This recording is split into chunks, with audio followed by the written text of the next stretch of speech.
একটা যুবক ছেলে নাইলে দিনে একবার হস্তমৈথুন করে, এরপরে সে ভয় পেয়ে যে তার যৌন শক্তি নষ্ট হয়ে যাবে, বলে যে আস্তাগফিরুল্লাহ আস্তাগফিরুল্লাহ, আর করবো না, 1 মাস আর করে না।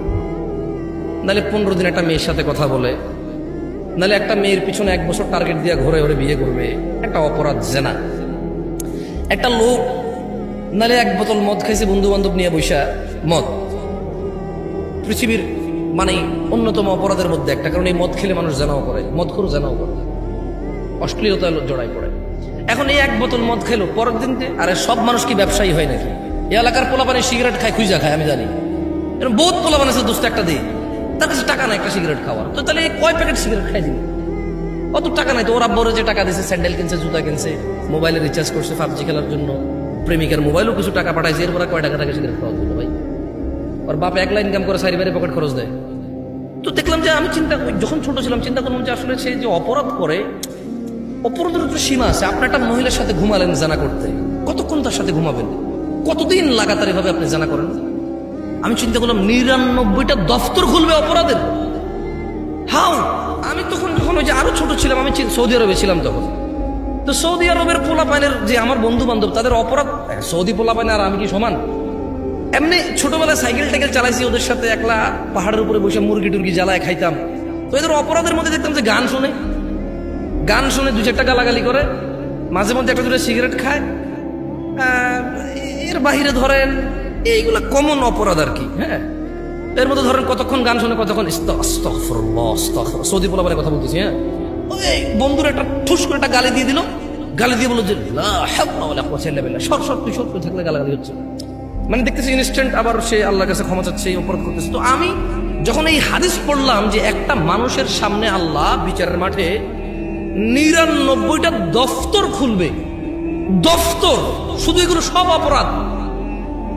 তখন আমি চিন্তা করলাম, আচ্ছা এই সব অপরাধ একটা লোক 60 বছর বাঁচে, এত দফতর হবে কিভাবে? ছোট মানুষ না? যেমন আপনি ছোটবেলায় মনে আছে কিনা, আপনার আম্মা আপনাকে গল্প শোনাইতো, তুই যে আম্মুর কথা শুনোস না, আম্মু মরে গেলে তোরা আরেক বিবাহ করলে, সৎমা আসলে কথা না শুনলে তখন কি করবি, এরকম শুনেছে না? আপনি তখন চিন্তা করতেন যে আইরি আমি ওই যে ড্যাঙ্গার ভিতরে বাগানে পায়খানা করতে যাবো কিভাবে, জিনভূত আছে, আমার আম্মা মরে গেলে কার নিয়ে ঘুমাবো? এরকম চিন্তা করে নাই কেউ এখানে? আমার আম্মা যখন আমাকে এরকম শোনাইতো, আমি চিন্তা করতাম, আম্মা মরে গেলে আবার কার সাথে ঘুমাবো? ছোট ছিলাম তো, সত্যি বলছি, আপনাদের এরকম হয় নাই? হয় নাই এরকম আপনাদের? তো ওই ছোট মানুষ তো ছোট চিন্তা। এখন কি আর কেউ এরকম মনে করে মা মরে গেলে কার সাথে থাকবে, কাকে মা ডাকবে? কেউ মনে করে না, কেউ এরকম ফিল করে না তার মা বাপকে। একটু যখন নিজে নিজে খেতে পারে, নিজে নিজে হাঁটতে পারে, 4টা বন্ধু আছে, 5টা বান্ধবী আছে, চাকরি আছে, ব্যবসা আছে, বাণিজ্য আছে, টাকা আছে, বউ আছে, ছেলে মেয়ে আছে, এখন আর কেউ মা বাপ মরে গেলে কি আর বাঁচলেই? ছোটবেলার যে ফিলিংস ছিল, আমার আম্মা মরে গেলে আবার কার সাথে থাকবো, ওই ফিলিংসটা মানুষ হারাই ফেলে। তো আমি ছোটবেলায় চিন্তা করলাম যে 99টা দফতর কিভাবে? তো যখন আমি বাংলাদেশে এলাম, অথবা যখন আর একটু বড় হলাম, সৌদি আরবে কিন্তু ডিশ আছে, এবার বড় বড় এভাবে ছাতা লাগায়, হাজার হাজার চ্যানেল থাকে। এবার আমি চিন্তা করলাম, আচ্ছা রে, তবে ওখানে জানতাম যে এগুলো ইহুদি নাসারাদের টেকনোলজি, মুসলমানরা অন্যায়গুলা করে, যারা কাজ এগুলা করে তারা হয়তো হিন্দু মুসলমান, ওদের আর তো হালাল হারাম কি? আপনার জন্য না শুকুর হারামের জন্য কি হালাল হারাম? এটা হচ্ছে ওর জন্য খাবার।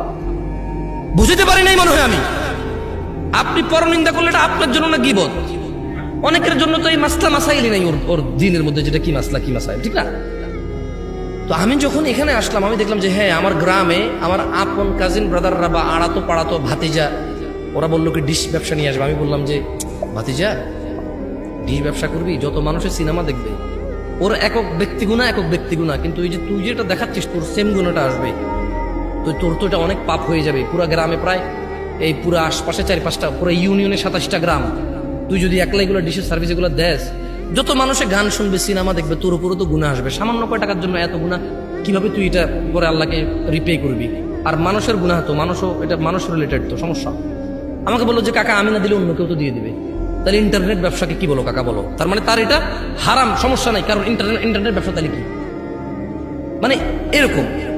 তো শোনেন গাজীপুরবাসী, ওই যে আবার একটু বলেন তো আমার সাথে, আমি আবার টপিকে আসি।